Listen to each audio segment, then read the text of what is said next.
Salam, bonsoir à toutes les belles âmes. En cette fin d'année 2025, on parle beaucoup d'enlever les blocages, de se libérer, de nettoyer, de forcer un changement. Eh bien moi, je vais vous dire le contraire. Moi, avec mon expérience, j'ai compris finalement une chose essentielle que je voudrais partager avec vous. Les blocages ne partent jamais quand on les combat. Oui, un blocage n'est pas un ennemi, c'est une partie de nous.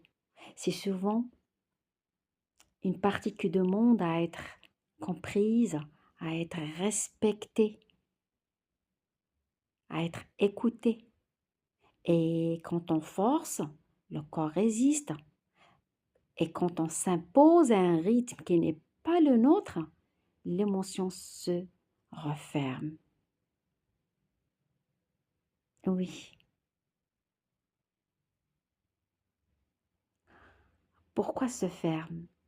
Comme thérapeute en médecine quantique et holistique et comme spécialiste en biodécodage, on ne force jamais. Et tout obstacle quand on a dans notre vie, c'est l'expression de notre subconscient qui demande à être compris.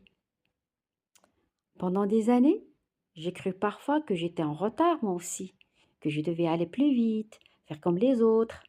Et pourtant, c'est dans la lenteur, dans l'accueil, dans la conscience que les vraies libérations se font.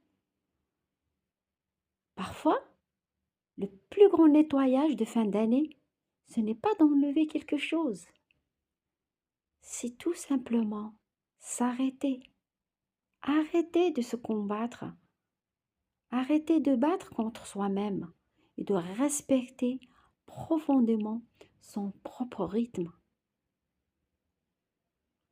Ne sont pas tous les mêmes, donc inutile de se comparer à l'autre, même des jumeaux, de vrais jumeaux, ils n'ont pas le même destin, ils n'ont pas les mêmes libérations, ils n'ont pas les mêmes blocages, ils n'ont pas les mêmes défis, ils n'ont pas les mêmes expériences. Chaque âme, elle est unique, elle est venue expérimenter et évoluer sur cette terre, évoluer et évaluer. Donc du coup, quand on rencontre un obstacle qui se répète, ça c'est une chose qu'on doit travailler